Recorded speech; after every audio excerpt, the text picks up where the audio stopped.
Bonjour à toutes et à tous, on commence ce tour de la presse sportive en France avec la 3e journée de la phase de groupe de la Ligue Europa. Et si vous aimez le spectacle, vous avez été servi hier à Prague.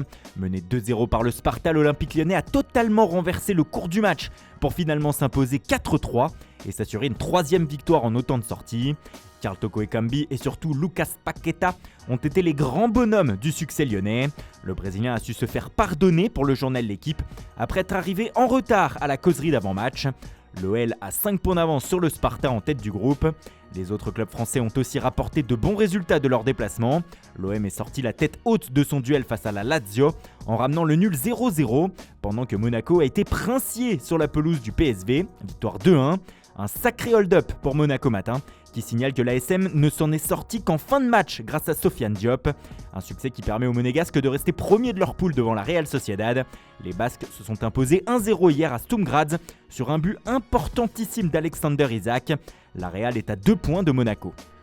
On revient un peu sur le Lazio Marseille de début de soirée avec la une du Corriere dello Sport. Pour le média, cette mise en échec à domicile des Laziale complique leur situation au classement.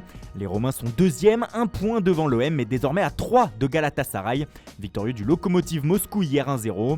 L'autre club italien de la soirée, le Napoli, s'en est remis au show de Lorenzo Insigne ce jeudi pour s'en sortir face au Legia Varsovie, victoire 3-0.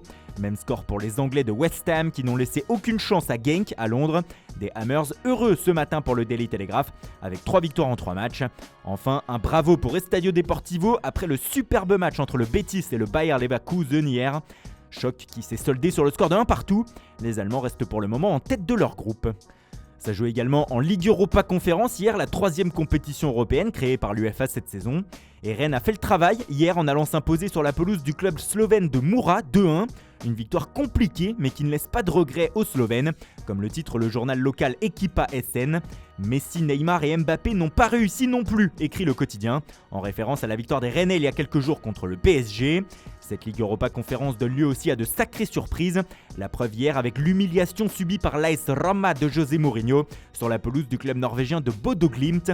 Succès 6-1 et un sentiment de trahison ce matin pour Il Romanista, notamment pour les tifosi qui s'étaient déplacés dans le froid norvégien. Cette raclée n'est pas passée inaperçue en Italie, surtout avec Mourinho coach. Le désastre de la Roma, écrit Tutto Sport, pendant que le Corriere parle d'une équipe cauchemardesque. Mourinho a pris la défaite pour lui en conférence de presse d'après-match, mais fort est à parier que les joueurs vont morfler à partir de ce matin. Les joueurs de Tottenham aussi vont passer de mauvais jours. Les Spurs ont été battus sur la pelouse de Vitesse Arnhem 1-0 et sont actuellement 3e de leur groupe derrière le club néerlandais et Rennes, comme le rapporte le Daily Star du jour. Le coach du club londonien Nuno Espirito Santo commence à avoir la pression, mais est-elle plus ou moins forte que celle que subit Ole Gunnar Solskjaer ? Malgré la victoire contre l'Atalanta en Ligue des Champions, le coach de Manchester United continue de subir de grosses critiques dans la presse. Ce matin, c'est son ancien coéquipier Paul Scholes qui s'y met. À la une du Daily Express, l'ancien milieu de terrain explique que les joueurs respectent moins un coach comme Solskjaer qu'un Klopp ou un Guardiola à Liverpool et Manchester City.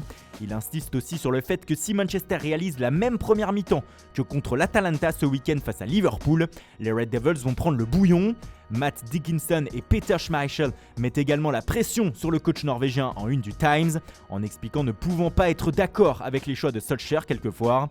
Enfin, le Guardian se demande, les artistes de United comme Cristiano Ronaldo peuvent-ils garder Solskjaer aux commandes ? Il le sauve à chaque fois, mais pour combien de temps encore ? On reste avec l'actualité des clubs anglais, mais on prend la direction d'Arsenal désormais. La formation londonienne fait la une de Mundo Deportivo ce matin, car hier elle a fait signer un pré-contrat à un enfant de 4 ans. Oui, vous avez bien entendu, 4 ans. Zayn Ali Salman, âgé donc de 4 ans, a été recruté par les Gunners pour sa pré-académie de football. Une information qui choque évidemment, Arsenal explosant là tous les records de précocité pour la signature d'un pré-contrat. Malgré tout le talent qu'il doit sans doute avoir, ne peut-on pas laisser ce gamin s'amuser tranquillement avec un ballon et le laisser grandir ? Et on termine cette revue de presse en Allemagne avec la Covid-19 qui frappe le Bayern Munich depuis 2 jours. Hier, le club allemand a communiqué sur le test positif de son entraîneur Julian Nagelsmann, victime d'un malaise avant le match de Ligue des Champions contre Benfica.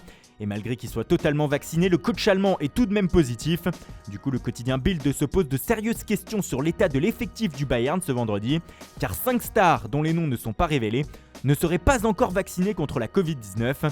D'autres cas pourraient donc intervenir même si toutes les précautions ont été prises. Nagelsmann par exemple est rentré via un avion privé du déplacement de mercredi à Lisbonne. Voilà, c'est tout pour ce matin. Merci pour votre fidélité. Bonne journée à tous. Et à tout à l'heure pour le JT Foot Mercato avec Antoine Graland.